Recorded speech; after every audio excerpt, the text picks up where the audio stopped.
to all our friends on the East Coast and West Coast, and we have friends that have registered from across the ocean as well. Technology is great because it's able to bring all of us together from around the world.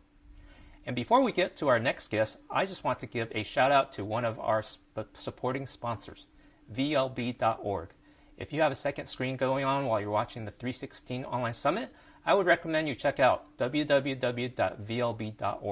We're so thankful because our friends at Visually Linked Bible not only are doing something great in Bible engagement, which you'll hear about later, but they also really understand the vision behind Future.Bible, in that we need more conversations, more engagement, and more connections to the community of innovators who are trying to do new things in Bible and technology. Thank you to the entire VLB team for your support. Okay, now our next speaker, Robert Rouse. We met Robert a couple years ago, and he keeps on marching with project after project around the Bible. He's the creator of Viz.Bible, and today he's going to share about teaching machines about the Bible. Let's get started. Hey everyone, I'm Robert Rouse, and I am so glad to be a part of these conversations today about how we can reach a digital culture with the message of salvation. You see, our job as Christians is to make disciples of all the nations. Making disciples means teaching them what the Bible says and teaching them what it means. But in a digital culture, I would like to argue that doing that also means that we should be teaching machines about the Bible. You see, there's a lot of information that machines today can access. You can get on your computer and look up almost any document in the Bible, any commentary, any history, any theology that you might want. But the thing is, in order for machines to make the best possible use of all that text, they have to convert it into something that they can understand. And the fact is that human language is hard for machines to understand. Understanding human language is hard. The language of humans is hard, isn't it?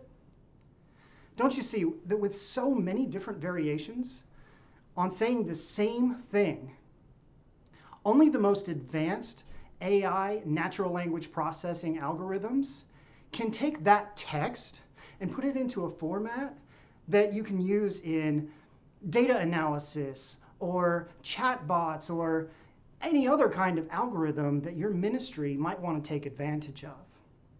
So what I've been doing for many years at Viz.Bible is converting all of that information that you can get from far and wide, things that people have encoded latitudes and longitudes so that we can plot things on a map. That's something that you just can't really easily get from searching and fiddling through all of your commentaries. Putting things on a timeline, drawing the relationships between humans.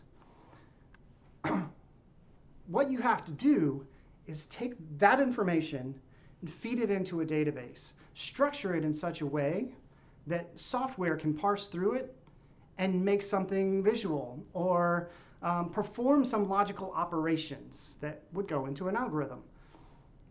So with Viz.Bible, the idea is to take all of this data and communicate it in a way that fits a digital culture, where we have to capture people's attention online. And the way that we capture attention is through images and video. But here's the thing. It's not all about just grabbing someone's attention, because that's fleeting. It's there for a moment, and then you scroll past it and you say, oh, well, that was interesting. But it doesn't really make an impact. The thing, though, about data visualization is that it kind of makes you stop. You see something a little more complex, and it draws you in, making you want to think about it, making you look a little bit more closely at the data and what it's trying to say. So that's been the goal of Viz.Bible, is to create those data visualizations to show the unbroken chain of genealogy from Adam all the way through Abraham, Isaac, and Jacob, then on through David, and then on through Jesus Christ, to show that he was the first Adam, the inheritor of David's throne. That one visual that puts it all together really hits home. And the same thing is true of the timelines that you will find out there and other things like maps of Paul's missionary journeys, which are recently featured in the Creation Museum in northern Kentucky. But I want to tell you about the next project, because just making a picture to communicate the information, well, that helps people if they're sharing things online, or just trying to get a better sense of what the Bible says in a clean, easy to understand visual way. Kenny talked earlier about the importance of using visuals to communicate, and I really believe in that message. But in order to take the most advantage of the data that we have, we've got to do something a little bit more.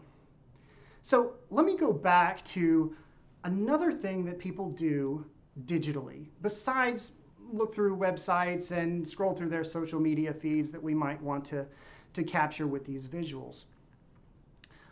Barna Research has been doing studies over the years about how do people use the Bible when they're using it digitally. And the fastest growing category of their results show that people use digital Bibles to search for information. And in fact, last year, that category, searching the Bible on their mobile phone, was the #1 way that people engaged with digital Bibles, even above using a Bible app for like a small group meeting. Now, that's still well below print, but let's keep this in the context of trying to reach our digital culture for a minute. So where do people go when they're trying to search the Bible? Do they go to the Bible app on their phone? Well, not usually.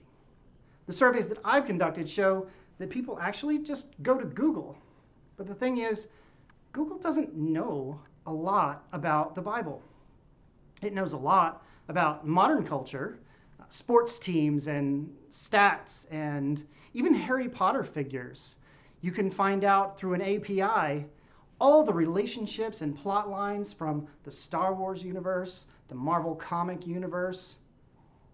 But none of that exists for the story of the Bible.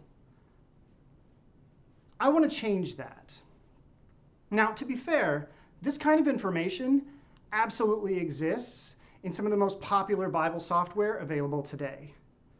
But that's only available to the people who have that software.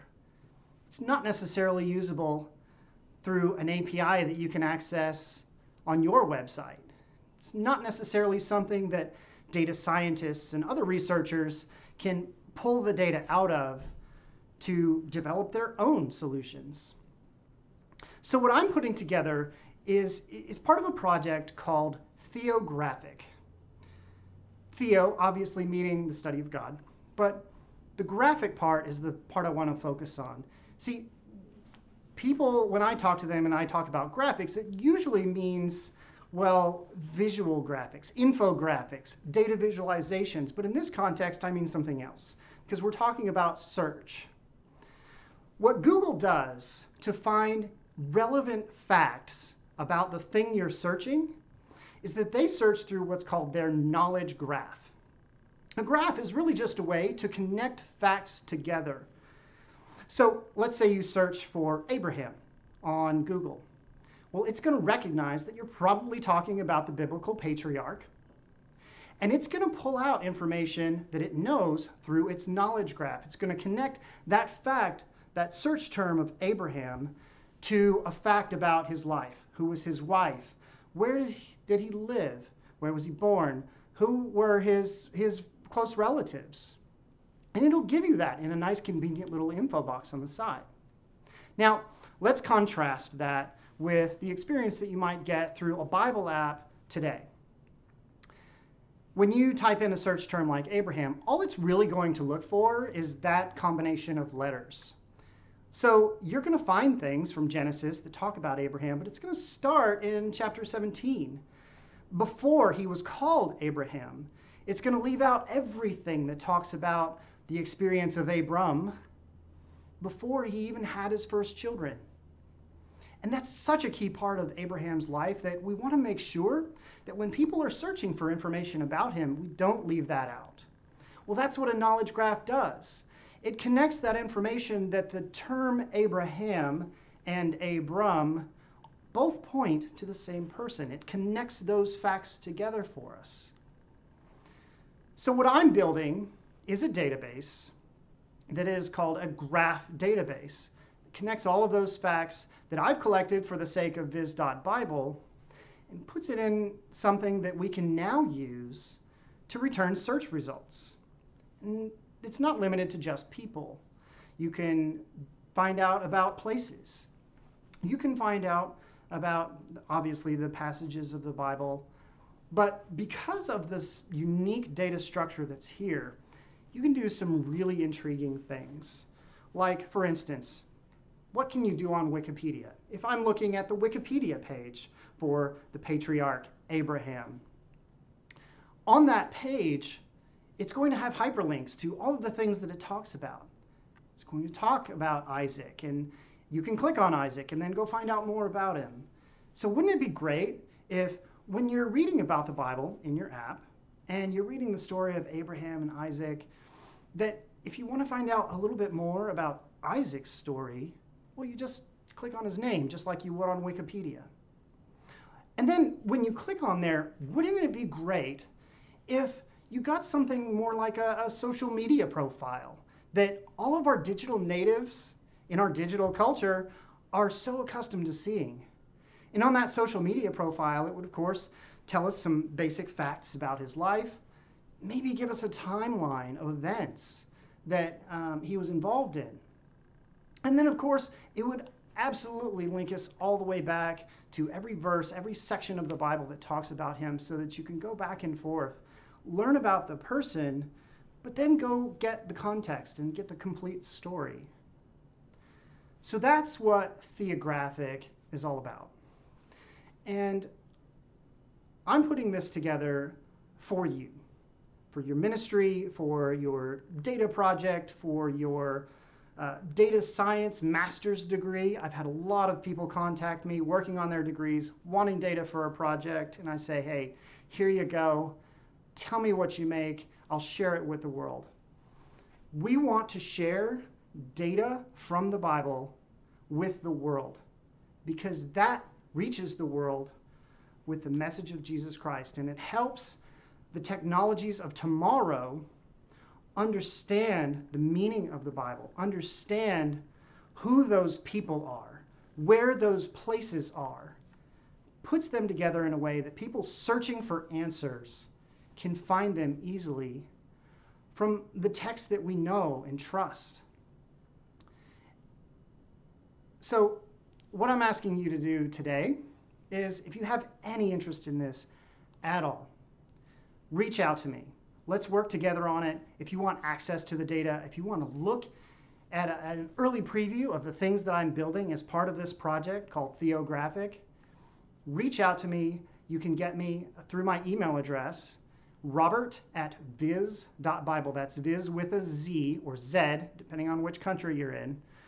Reach out to me, robert@viz.bible. I would love to talk to you more about what you can do with this data, how it can help your ministry, how it can integrate with what you're trying to do to reach the world. Thanks.